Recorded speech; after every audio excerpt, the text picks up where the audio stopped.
evening, keepers of the cash. Gary B, the casual comic guy, and I am joined, as always, with the fattest stack of comics in the land, Rob Fat Stacks. How you doing this evening, Rob? I am awake.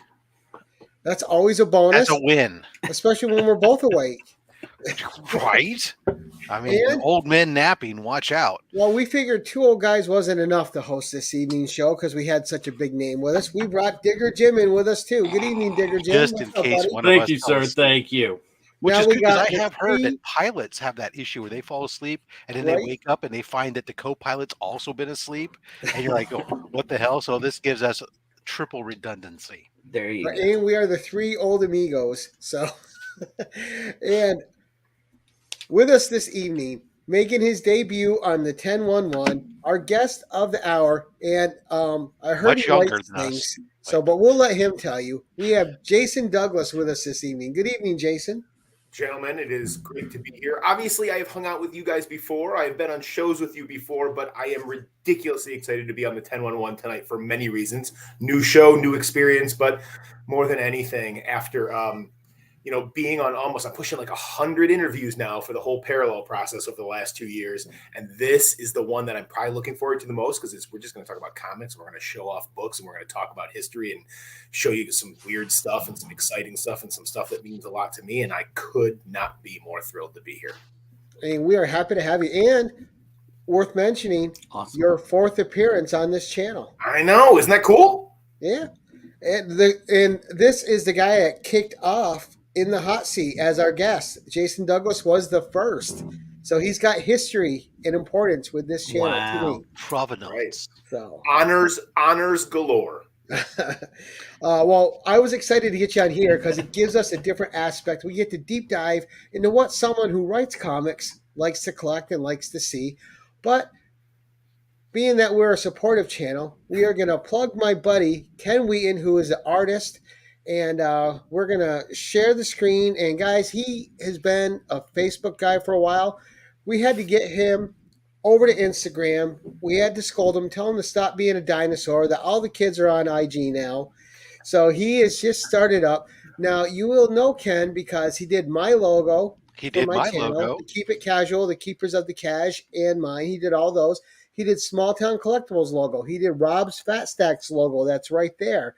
And he also did Nick's Kicks and Comics. And when Jason was still on, he did Jason's logo. So Ken has done a lot for us here.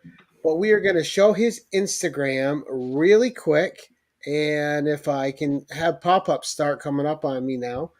We are going to share that, and then we're going to get right back to Mr. Jason Douglas. But here is Ken's page. And when you look it through this, he's got a few examples up of his work. You can see The Thing of Johnny Storm, Alice Cooper Simpsonized, Catwoman Simpsonized. You can see Archie. You can see MASH. You can see Betty and Veronica. There's Bones. Popeye's his favorite. There's Darth Vader looking great. Adam West Simpsonized Batman. And I think one of the highlights is this Stan Lee down here.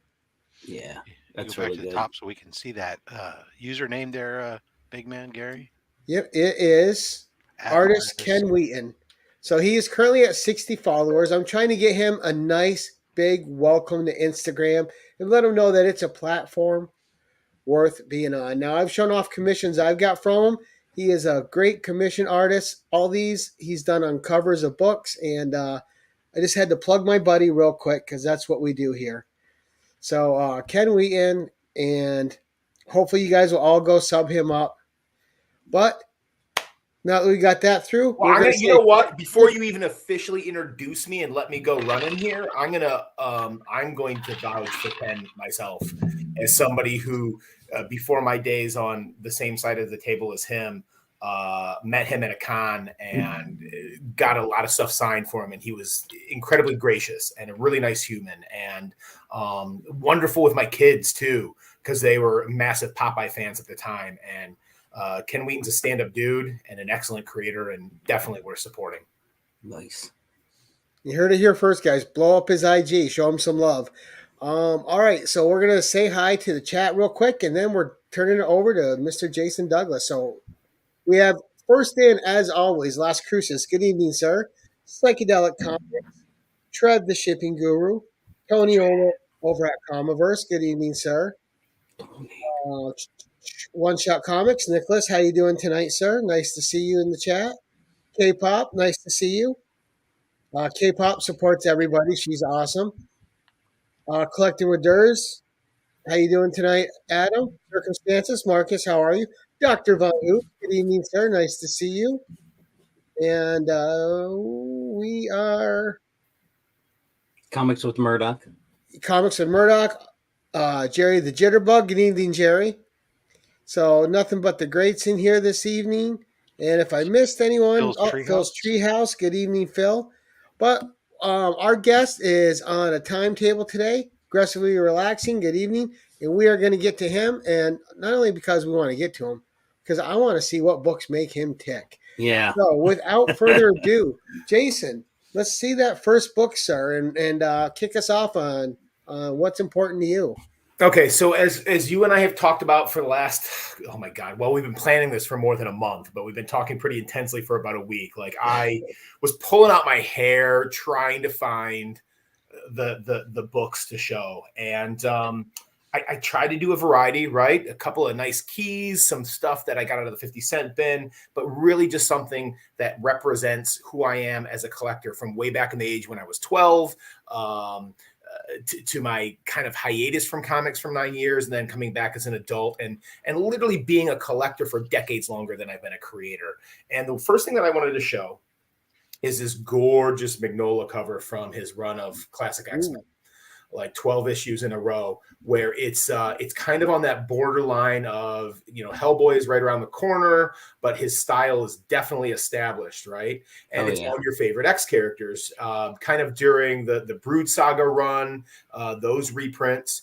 And Mignola is like one of my big, like he's in my top 5 cover artists. He's in my top 5 artists. The Hellboy Expanded Universe is like one of my favorite things to read of all time. But these covers in particular kind of represent who I am as a collector. My balance these days of, I'm hunting down the big books that I still want, but like I get just as excited if I'm digging through a long box and I find this for 50 cents or $1 to complete that run of covers that you're never going to pay more than $1 or $2 for.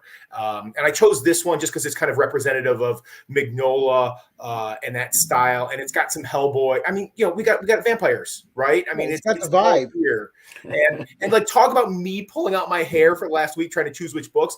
I fought myself. I pulled 5 different of the covers from this run, and that was the one, and then I put it back and pulled the other one and pulled it back. So I settled on this one, not because it's necessarily my favorite, because it's the last one I pulled when I ran out of time because I had to come on the show. And what I like about his covers is they always have a mood to them. There's atmosphere to his art. Yeah, absolutely. And he did some Conan covers, and they were amazing. Yeah, there's his first extended run of covers for Marvel where it's like a set of covers like about a year long, is a Incredible Hulk run from like 85. And he's not fully formed in his style yet, but there's like hints of it. Like you see a skull in the corner and you go, oh, that's a Mignola skull. Right. And, sometimes Hulk looks just blocky enough to Mignola, but sometimes it's a bit more curved and whatever. And it's kind of fun to see the progression as he gets to about 1990 and then 1992 here. And then suddenly you're off and running in 94 with Hellboy. And I like that you started off with a dollar bin book, because some of my most loved books are dollar bin books. It doesn't have to have high value for me to read it and read it and read it and read it again and be in love with it.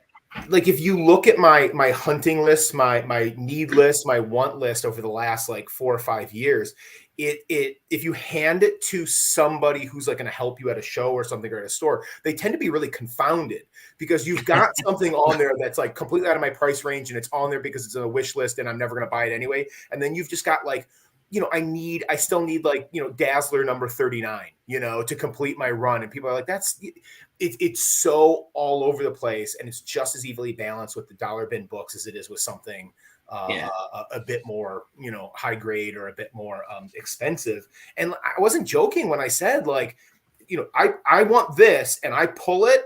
I'm jumping up and down just as much and making a fool of myself as that great deal on that key for sure. Right. And just like I was showing the Marvel Tales the other day, not expensive books. They're reprints too, but that Dazzler covers with from McFarlane.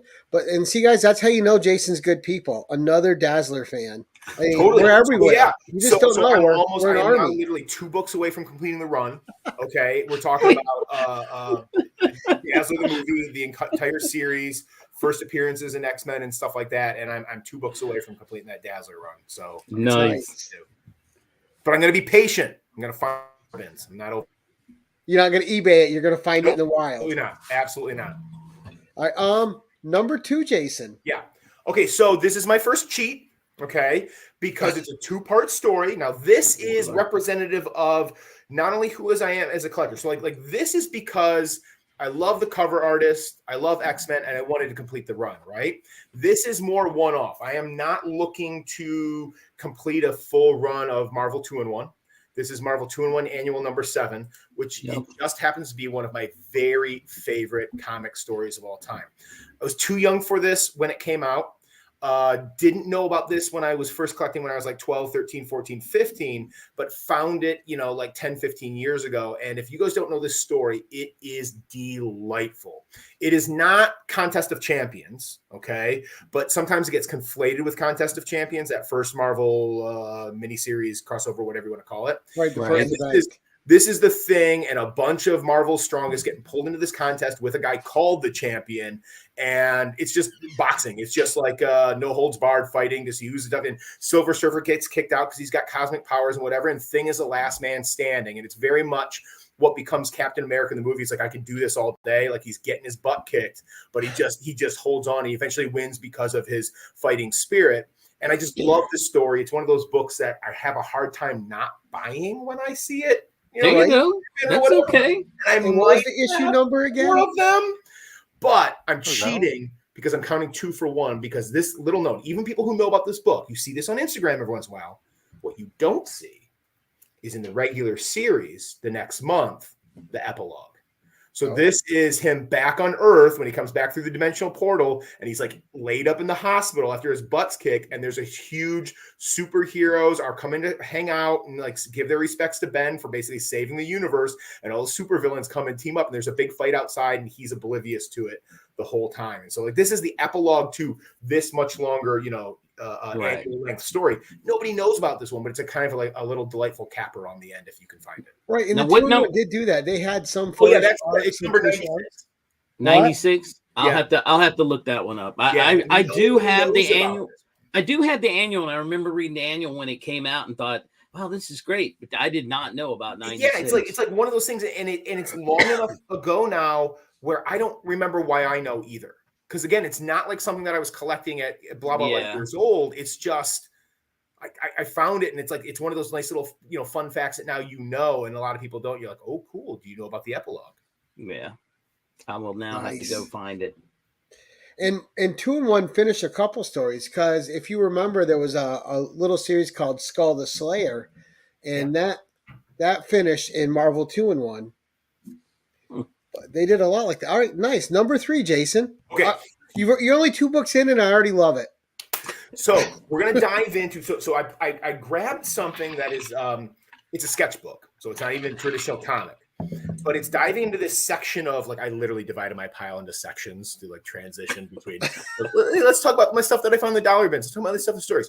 So I grabbed this because – and this is kind of nice with what I said before about meeting Ken at a convention and him being wonderful, is something that's really formed me as a person who is like at a convention and I'm meeting you and I'm signing my book or selling my book to you. Who I am at a convention was really formed by all the wonderful creators that I've met over the years, right? Like I said, I've been a fan much exponentially longer than being a creator. And somebody who I met before he passed away that was really wonderful was Herb Trimpe. Okay. Oh, wow. So our original Wolverine artist. And this is Odds and Ends sketchbook that he sold me, very small, very limited run. It's very nice. And then he was such a nice man, completely unprompted, just because we were having an organic genuine conversation. He was giving me that time, and I paid him some genuine compliments, and he flipped the book over, and without asking, original Wolverine sketch. Wow. And so like this is just one of those kind of prize things that I've got. It's like, oh wow, what a wonderful person to do that, unprompted, didn't ask for it, didn't beg for it. And he's just like, you know what? I've enjoyed our time together. Here's a little something for you from me. And that's amazing. It's just always gotten me right here. Yeah. So when are you going to drop some big names, Jason? Oh, just kidding. Just kidding. No, that's amazing, dude. What a one of one to have in your PC. Well, it's like one of those things because like you can just get, even if you're curious, like you can look for it online, but you're not going to find it. It's whether it's priceless literally or not, it is to me, and it's something I'm always going to cherish. Oh yeah. Yeah.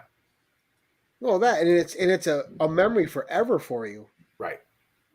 Like it's just one of those moments when you meet someone that you're a fan of, and they're even more awesome in person than you imagined. Well, I think the cliche of like don't meet your heroes is totally true, except for when your heroes are awesome and then totally always meet your heroes. Right. It makes me happy to meet all of you guys. Oh wait, sorry. All right, number 4, Jason. Okay, so thematically similar and very classic. When I came back to comics after like a 9-year hiatus, I did that thing because I'm a history nerd too. So like if I hanging out contemporary, even for a minute, I dig into the past. I've done that with music. I've done that with literature. I've done that with movies, and I've definitely done that with comics. And in my 20s, when I came back, one of the things I went back to and absolutely fell in love with was 1950s EC comics.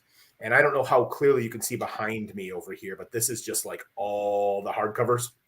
And the vast majority of them are signed by Al Feldstein himself, because I got to hang out with that guy at a couple of cons, and he was also wonderful and gracious before he passed. But for my EC fans out there, the book that I brought today, I've got a handful of actual 50s floppies in my collection, and they're very prized.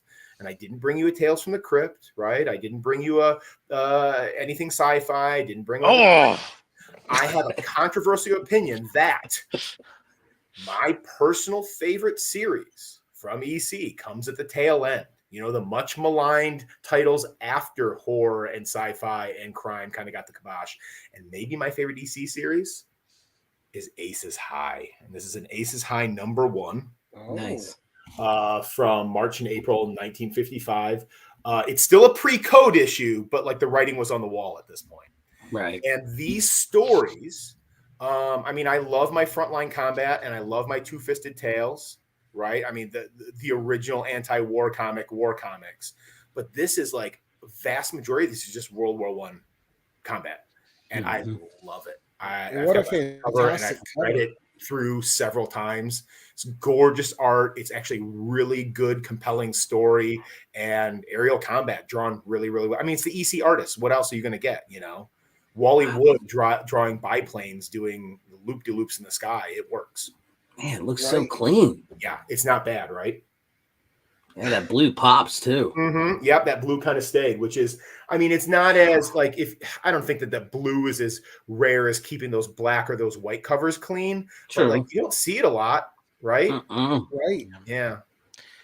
Look better. I wonder if it was a more expensive to use. But it's it's when they changed. It's from the new direction. It's still pre-code, but like we're talking like a couple of months here. Right. And it's from that new direction when you go to Psychoanalysis and you go to Aces High and you go to Piracy and you go to that kind of stuff. And it didn't work. It didn't last. And there's only, I think the hardcover is like even thinner than the other collections. And there's only a few issues, but they're all really, really good. Yeah. And I had never heard of that title till you just brought it up. Yeah. I love it. Absolutely love it. He just needs a flying saucer and a bubble helmet. And it'd be great. Yeah, that's right. That's right.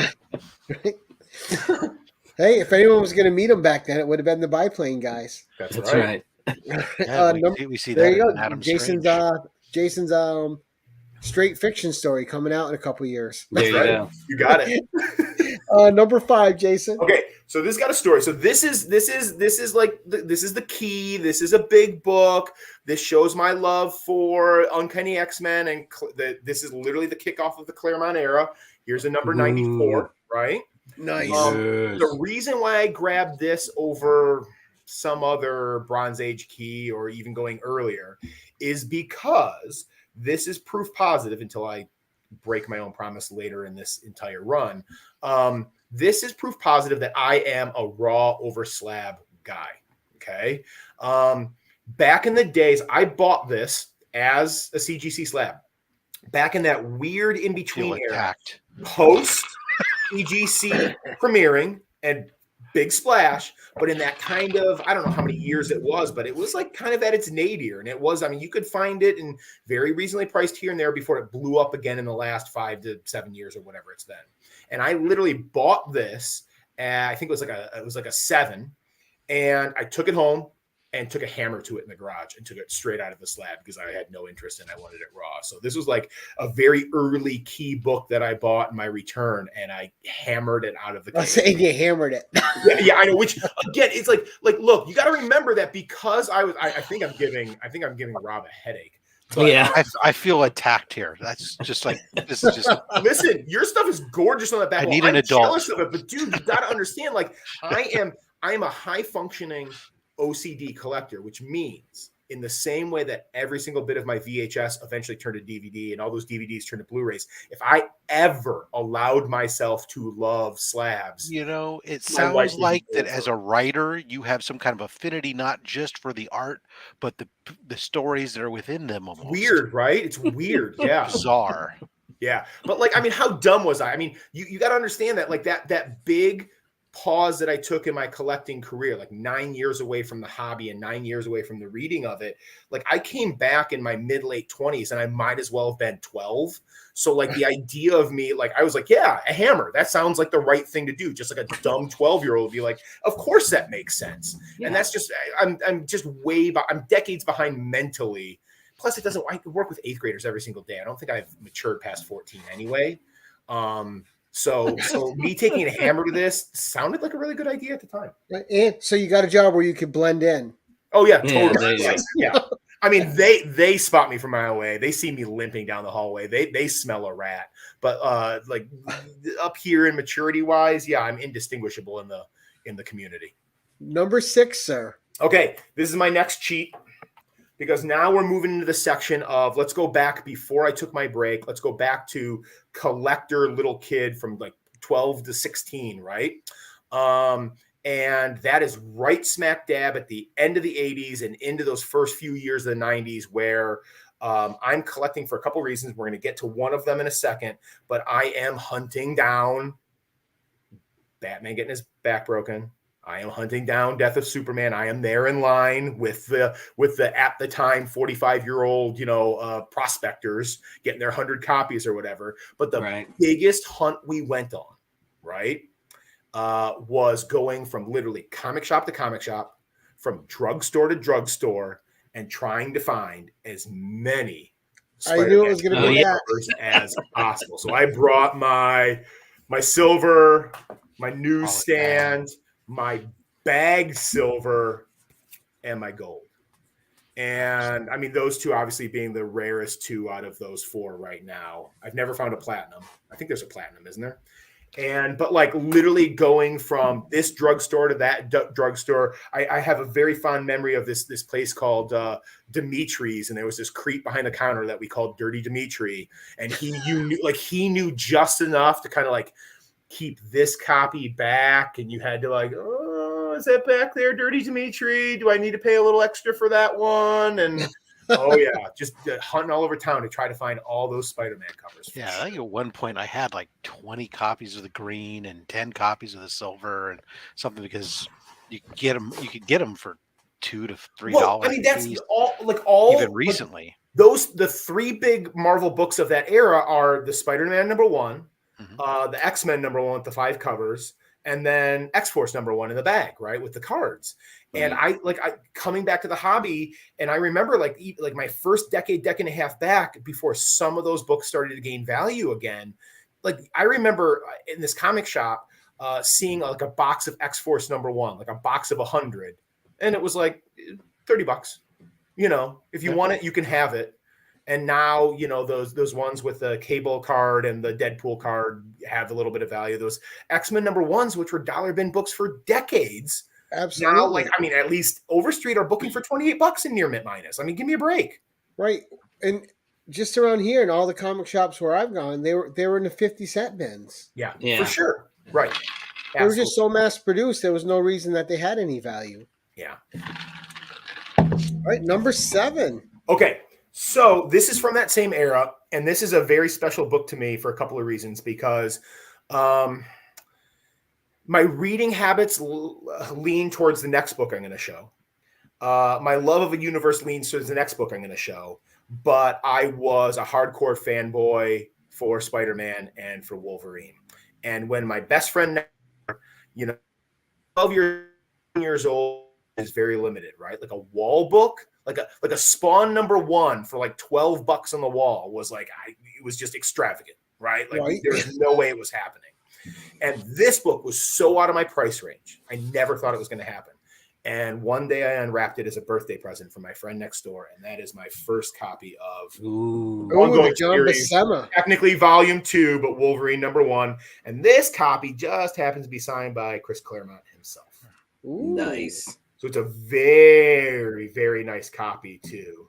I know I'm getting a little bit of glare because of my top loader there, but this was just like, I loved it. It was a good book. I loved it as a read. I loved it as a collectible. Obviously enough to get it signed, but like, it just meant so much to me that like, hey, my buddy was willing to go to that next level where we were never buying this book. You know what I mean? We were never, we would look at it, we would stare at it on the wall, but it was never going to be in our collection. And when I opened it on that birthday morning, it was just like one of those things where like the tear of joy, quite literally, like dripping down my face. Just don't drip on the book. Yeah, totally. Right. Wolverine still a very, very popular character, obviously, but in the late 80s, early 90s, it was off the charts. Well, this is so. It's funny because like he's there in like 74, right? Right. And then it takes until like 82 to get the miniseries with Claremont and Frank Miller, and then this is not until 88. Right. And then suddenly it's just a couple short years, and he is literally ubiquitous. The 90s cartoon. You get this X-Men cartoon hits, and then all of a sudden it's just Wolverine becomes the selling point of every other book they want to get a sales. It's the Wolverine guest appearance in you name it. He's in that book that month to bump the sales. Oh yeah. And see, I'm in a minority on this. I prefer that cover all day, every day over the Frank Miller #1 cover of the first series. I love big John Buscema guy. Like the first, what is it? Like the first 10 issues have got the back art by the other artists and stuff like that. I love that cover. I think going right up through 10 is maybe a Sienkiewicz back cover. Yeah. Which is the Sabretooth one. Nice. Beautiful, beautiful. All right, number 8, sir. Okay, so this is right back to the 50 cent to the dollar bin. And this is the smallest book that is the biggest representation in my collection. So I grabbed this. My jam as a kid, as much as I was a collector of, I was digging through bins to find first issues, because at 12 years old, I heard that first issues was the way to go. That's how you made millions of dollars later in life. But at some point, I discovered the Valiant universe, in the very early 90s. And did I buy a Spawn #1 and a Wildcats #1 and a bunch of Image books? Yes, I did. But my pull list every single week was every single Valiant title for like 4 years. And I picked one book in particular, not a key, not a flashy cover, but something that represents, I think, me, because my buddy and I, this is our very, very favorite Valiant cover of all time. It is maybe the most ridiculous Valiant cover of all time. It is a cover of Archer and Armstrong #12 that literally is a hi-ya karate chop cover because Armstrong's got a B on his nose. And this is another one of these books that I have way too many copies of because I can't say no to it every time I see it, because it makes me laugh out loud every time I see it. And on top of that, it also is art script and cover by another one of my top 5 guys, and that's Barry Windsor Smith, post Conan. So post kind of Marvel house style. So once that guy hit that mid 80s stride and he gets that very distinctive BWS style, I can't get enough of him. And Archer and Armstrong was actually, again, it's like, it kind of shows that my collecting, my reading, even as a kid, was kind of eclectic, because Archer and Armstrong was my favorite title. And it's like, what 12, 13-year-old boys should be reading Archer Armstrong, because it was considered the most boring title. And I absolutely loved it. The most realistic art, the least muscly bound people, the most fun and quirky stories. And this was like a title, and this cover just did it for me. And That's definitely not what I thought you were going to pull. Yeah, I didn't either. Like a Solar 10 or a last issue or a first issue or whatever. No, Archer. Well, not even the title. Yeah, I He mean, was waiting for Harbinger Turok maybe. #1. That's what he was waiting for. No. Yeah. Like, A a Bloodshot the entire, in the basement, Harbinger. the entire vintage Valiant collection is there. Okay. And that was like my first goal when I came back, was to complete it, because I missed the last couple of years. I missed those last couple of Claim years and the low print runs and stuff. And Gary, you'll appreciate this. No eBay. So I think the last regular issue I had to pull was like it was like an XO 62 or something. Not the last issue, like maybe 5, 6 away. Right. You know, something But that low print at run. the time was like $150 on eBay. It took me 5 years to find it in the wild, but I was patient and I finally got there. Nice. Well, because you also enjoy the hunt, right? I do. I really, really do. Yeah. I mean, eBay's easy. It is, and that's very tempting, and I get it and I understand, but like there's that rush when you find it in the wild. and just a hardcore commitment to something that doesn't even necessarily make a lot of logical sense. I am going to find it in the wild. Just decided, And on a side note, I found all my Dazzlers in the wild. Did you really? Yeah, me too. Yeah, that's why it's taking me so long to get those last 2. And then I ordered extra copies off eBay after, but I completed it legit first. Completely fair. But all right, number 9. I like that if you collect it via eBay, you're illegitimate, huh, Gary? Not at all. eBay is about, but we're talking about the thrill of the hunt. When you get looking for something and you find Go ahead, go to the next across book. He's in on the time bin, table, Gary. Yeah, sometimes that relief of saying, okay, thank God the hunt is over, feels good too. You mean I don't have to look through 50 long boxes to not find my book? I can just click. Sometimes that's pretty sad. When you see things are rising in value and you can't afford to wait. Sometimes I just want to go to the grocery store and pick up a steak, okay? Yeah. Right? Yeah. Exactly. Number 9, Jason. Okay, so back to closer to contemporary times and into like the emotional part. So I grabbed this book because it makes me cry every time I read it. And it's from 2007, so relatively modern. And it's from, I think, a fairly well celebrated now miniseries run. And it's from All-Star Superman. And this is All-Star Superman number 6. We know somebody who pushes that on people all the time. Oh, really? This particular book or the title? The series. Mark. We have a buddy of ours, Mark, Legion of Comics, who anytime somebody questions Superman as a boring or anything else, is just go read All-Star Superman. So it's a good title. It's a quirky title. It's fun. It's interesting. It's all the callbacks that Grant Morrison did. He did it with Batman too, like the calling back to the 50s and the 60s and the weirdness and putting it in a modern context, and you have fun with it. And that's all in there. But this one book absolutely wrecks me every single time because the storyline is crushing. Yeah. It's a bit of a time travel story where there's like 6 different Supermans. Okay. Different dimensional ones. There's like the unknown soldier Superman with the face wrapped up. It looks like there's a Mxyzptlk Superman. There's a bunch of them, and they run into All-Star Superman and they give him a chance to basically, it's at the moment when Pa's going to die, and they go off and they fabricate this adventure to basically allow the real timeline Superman, who's the one wrapped up, to say goodbye to Pa, because they've traveled back in time, and he gets a moment. And right before he dies, he gets to have that last conversation with him and say goodbye to his dad. And it's just devastating, and it just lays me flat every single time. I got it signed Wow. by Frank right there, Joe, and it's just I love it. I love it. I reread it once every year or two just to make sure my waterworks are still working. And yeah, That's I good. highly recommend it. It's almost like a bottle issue in the middle of the run, and you don't need a lot of context. It's not like really tied to the issue before or after, but it's a really emotionally devastating book in this title. Nice. Great pick. All right, number 10, sir. Which is a perfect transition to this.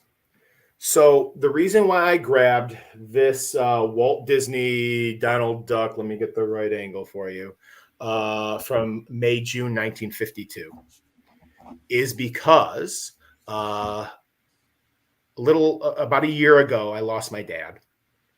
And my dad and I never shared comics, right? It wasn't a hobby that he necessarily had as a kid. It certainly wasn't something we shared when I was a kid.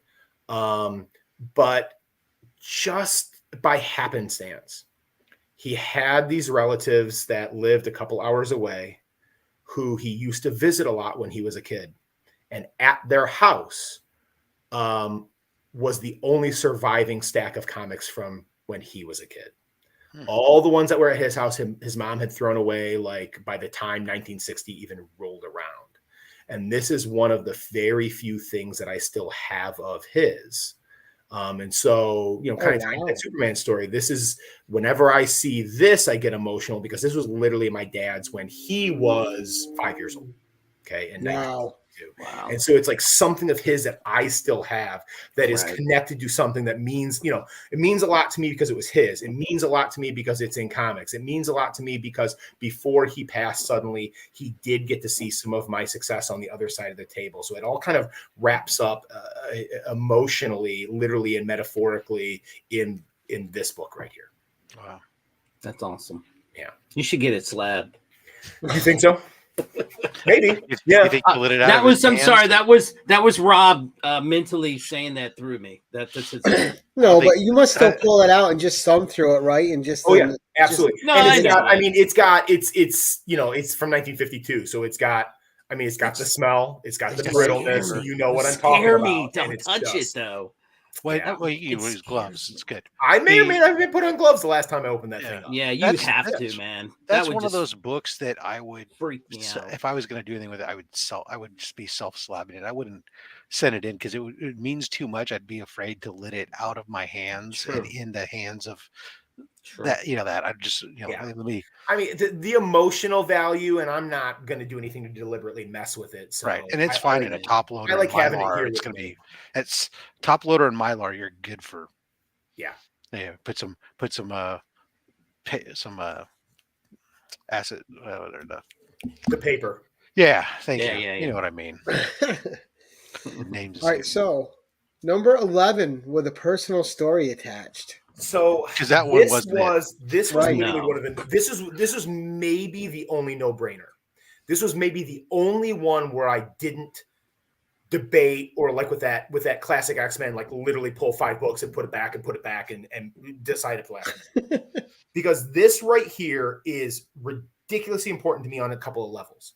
This was the book that quite literally brought me back into comic shops after being away from the hobby for 9 years. Ooh. And if it has a spider clone in it, I'm leaving.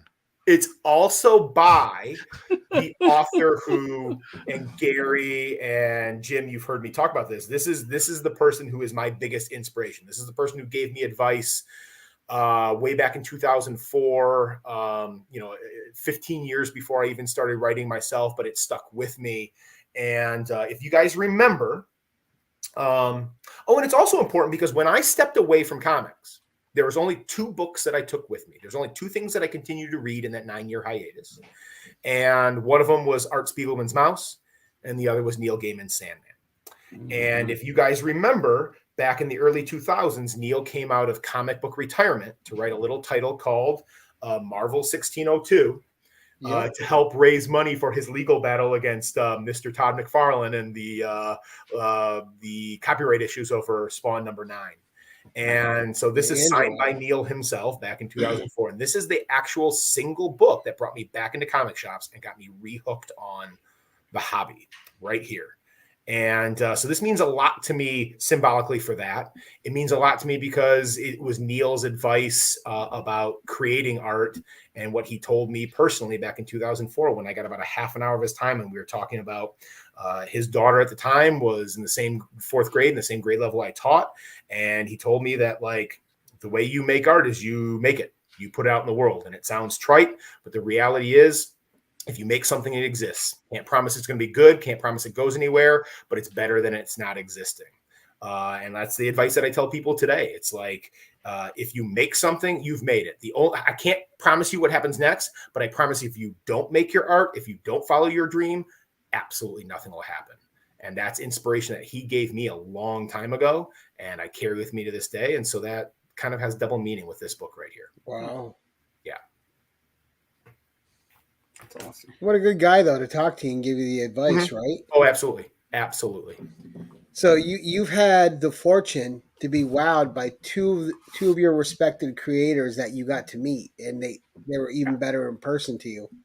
Yes, absolutely. Absolutely. I mean, and I'm not sitting here, obviously you're not hearing me tell stories about people that I met that were less than kind, but they are just as influential on me as anybody else I met, because the stuff that I learned from somebody who's short with fans or rude to fans or dismissive of fans or judgmental of fans, I've met them all.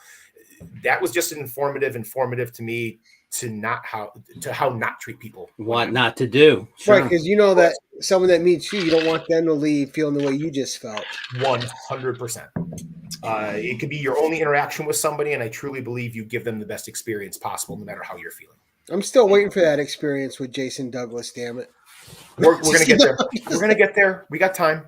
All right. Dude, I got a hug and everything. It was awesome. Oh, I forgot to show you guys. So back when I threw the curveball with the Archer and Armstrong, just to show my valiant loyalty, check it out. Vintage solar shirt wearing nice. It today, back to the 90s. That I would looks have like worn my Shadow Man one, but that thing went missing a long time ago. That looks like a solar shirt. I was going to say, I wonder if that's... Because it is. See, that was the thing that I'm having so much fun learning about you tonight, is just how far back your relationship with the medium goes, you know? Well, and it's funny because, like, at my age, right, I'm in my mid-40s, and my history with comics as a first-hand reader should go back further than it does. But because I think I've told you this on the other show, like, because I didn't have that relationship, like with my parents, or I didn't have an older sibling, or I didn't have the dude down the street who said, this is cool. I came to it late. Like, I didn't buy my first comic until I was 12. I didn't read them at 7. And so when you see, or when I read that stuff from the mid 80s or whatever, it's because I've gone back to it, not because I was there the first time. Like, I don't get there until like 89 and 90 and start reading and collecting on my own. So it goes back a ways because I'm old, but it doesn't go back as far as like most people when they start reading and collecting. Right. I didn't start collecting until college, so there you go. Reading. Well, it just shows you there's never a bad time to discover comics. That's right. No. And it gets so discounted as a proper form of reading. It's always been so weird to me that people will put art up on a pedestal and they'll put literature up on a pedestal. But if you combine the two, all of a sudden it's a really bad thing. Don't get me started. It was like, I can't tell you, like, for my first 13 years of my teaching career, teaching 4th grade, how many stands I had to take at parent-teacher conferences because comics were what made the difference with, like, in a reluctant reader's life. It was the thing that made that actually put literature in front of them for the first time instead of faking it or falling further and further behind. And yet you would still get parents entrenched in that thing of, it's not real, it's not good, it's whatever. I mean, it started in the 30s, it got worse in the 50s. It's never completely gone away. That weird stigma that's attached and to it shouldn't, because one of the things that it does, which is great, not only does it get a reluctant reader to read, but sometimes those reluctant readers is because they have undiagnosed issues with dyslexia and stuff. so for me, like I have a real hard time in reading. I don't know if I've ever had dyslexia, but it's really difficult. Whereas that's small, it's broken up. My youngest child has the same issue. Prefers to read manga for the same reasons because it's broken up into small pieces. Has undiagnosed dyslexia, that it just makes it so it can read. Well, Rob, I don't know if you ever heard me say this on the show before, but like one of my biggest weapons back in those conversations back in like the early 21st century was I found that I literally printed it out on the printer because that's what you did with articles you found on the internet like in the early 2000s. But I printed off this great study that I found from UNC. That basically was a huge study of kids that they hooked up and they had, this is going to sound very scientific, the brainwave machine. And they found that like the control group they were reading prose and the experimental group they were reading comics, and their brainwaves were functioning at almost twice the capacity because it was different part of the brain fired up following the narrative storyline and following the picto storyline, and actually flexing the brain muscles, if you will, at a much higher level than just reading straight prose. So it was like, hey, parents, I understand that you've got whatever stigma attached. Here's some science that says this is really good for your kids. And then the proof's in the pudding if you don't believe this, because they're reading and they weren't yesterday. So because some politicians wanted to say this is bad, okay? Yeah, like Jeff, basically it was like looking at these parents and saying, Jeff Smith just saved your kid's reading career for the next 15 years because Scholastic bought Bones. So you're going to have to deal with it. Right. We know you're short on time, so yeah, we should get into your final all right, spec pick. Let's get to your spec pick. I think we all might know what it is, but we're going to let you talk about it. This is the most embarrassing thing I will have ever done on a show. I don't know how I compare to the other people that you've done this with. I don't know how my books and my stories line up, but like I'm proud of what I brought today because I really feel it was representative of me. And then this last thing I'm going to do, it is a shallow, self-promoting shill of a disgusting display. And I apologize. Well, yeah, okay. I apologize in advance. You forgot Shameless. Shameless. Double shameless. Don't worry, I'll save you. Self-promotion is what I'm all about. Like, okay, so I saved myself from the fact, and then Rob, you're going to roll your eyes because when you see what it's encased in, you're going to say, "You two-faced hypocrite." So my new book, the one that's in previews right now that you can order, the Parallel Special Edition, right? First run got sold out, got the 2 Ringo nominations, Diamond Order Code. What is it? JAN 23 1872. You can get it through Barnes & Noble. You can get it through Amazon. It's never been easier to order. But if you go back to some of those sold out copies, maybe the prettiest and rarest one out there, so technically a spec book, because if you can find it, it can sometimes be reasonable and it can sometimes be ridiculously expensive. Yep, there's the information right there. I've got to show you guys today the only slab I own. Donnie Darko. Oh, the silver virgin foil. I've never seen that. Donnie Darko cover. Right there. Nice killer cover. Who's exclusive with. It's maybe one of the prettiest books I own. Catches the light nicely. Very clean copy. It's in that CGC slab. That makes me feel like a hypocrite, but I don't care. You know the story on that one, so it's okay. Yeah. And you probably have a reader copy somewhere around. I might have one. Saved on the computer, the original draft. Yep. And so that's my official spec book. As ashamed as I am. No, that's a great one. I mean, that was I got the copy, both covers from you. Yeah. And actually my Donnie Darko one, actually I don't have anymore because that one was one we gave away during the Comics Curing Cancer. Right. Which seemed to make sense that we should do it during Comics Curing Cancer, given your battle. And but the other one's right now with Justin Birch getting signed. So cool. So that way, since I have your signature on it and he's signing it, and then maybe it'll go to CBCS at some point. That might verified be signatures on it. I wonder if that's you'll have the only copy with both of our signatures on it, like in existence. It'll probably be the only copy ever signed by a letterer of almost any book. But come on, I just tease. It's Justin Birch, the superstar who letters for everybody and brilliantly. I tease him because I can. No, but it's in his house right now. Cool. Yeah. And Jason, don't you compared super well with everybody else. That's what ended up being the magic of this show. The thing that I couldn't have foreseen is just the personal. What makes it magic for me, at least, is the personal touch of learning and getting closer to your guests through what they collect and why they collect. I love and why it's it. And that's what I responded to. Like, that's why I was so excited, because like anybody who's ever seen me on a different long form show or listened to Gary and I talk for an hour and a half or 2 hours in the last couple of years, like you know, if you know me at all, you saw me practice restraint tonight. Yeah, he Instead of did. like talking plot point by plot point of every book I showed. And then let's actually talk about the next issue too. And maybe the rest of the series. And well, Claremont did do a 17-year run. You want to recap the whole thing right now? That was on the table had I more time. So I think this nice little time restraint was actually probably best for all of us. This could have been like a 4-hour show. So hopefully in the future you'll make another appearance with a whole new set of books. Don't tease me if you don't mean it, because I 100% mean it. Hey, let's book it 5 years from now. I will start to go work on the 12 books in the basement tonight. I won't go to bed. The 8th graders will have to deal with it tomorrow. I'll start working on it tonight. And another reason I had reached out to you is we've had you on in the hot seat 3 times. Yeah. And it's all been promotion. And I thought it was important to get you on this show because this shows a different personal side of you that people can attach to. Then he ruins it with the last. No, just kidding. Totally didn't I?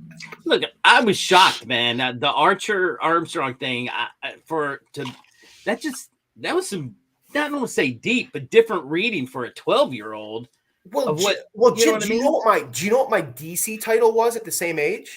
What? I mean, I was buying Sandman, which is like above your pay grade, but my jam was Sandman Mystery Theater. Noir mysteries from the 1930s. There's no accounting. It was the same with movies at the time. Like at 12 years old, my 2 favorite movies were Predator and All the President's Men. What? Right. What? That is a juxtaposition. You know what my favorite read from back then was, which people always thought I was weird for? Homer's The Odyssey. I loved it. I would read it and read it and read it. Hey, Gary, I know that you want to keep on going here, but I want to keep you on task that Jason's got another show here. Yes, in 8 minutes. That's very true. Well, Jason, you know that we could talk to you for hours. Yeah.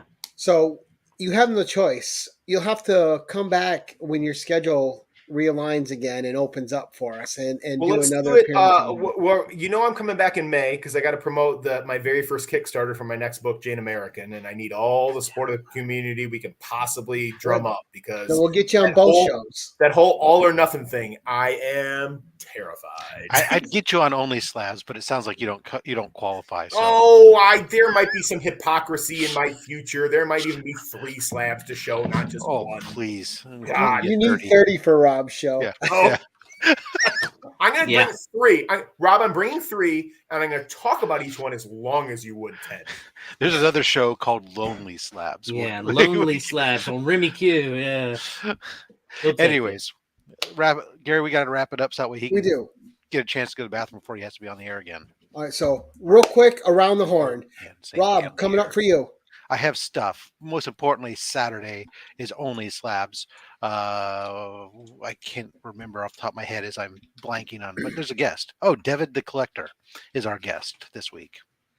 Nice. Jim? I have nothing to drop right now other than, hanging out with you Thursday. I am going exploring Friday at a place that used to be, I'm hoping, a good place to metal detect. And if I find some good stuff, I'll film it and post it up.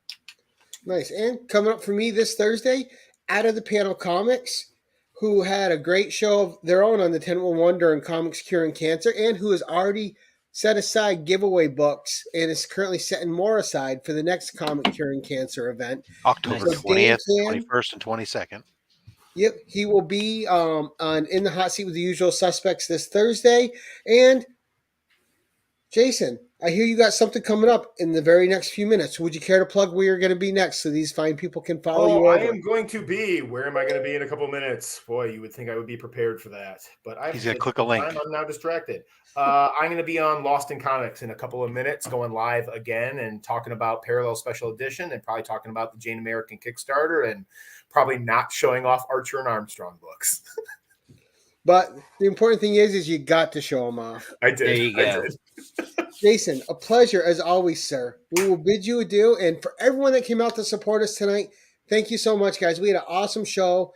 Jason is a friend of the channel, and I kidded him earlier, but he is a creator that is just as awesome to talk to and meet as you could hope for. All right. He came on my channel, became a friend of the channel, has never stopped talking to me since. And thank you for becoming a friend, Jason. My pleasure. I wouldn't have it any other way.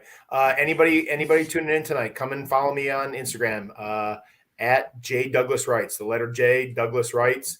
You can't miss me. It's me in my hospital gown post colon cancer surgery, flexing with a IV in my arm, trying to be a superhero the day after I got a big chunk of my middle cut out. And I will talk up a storm, and we will become friends too.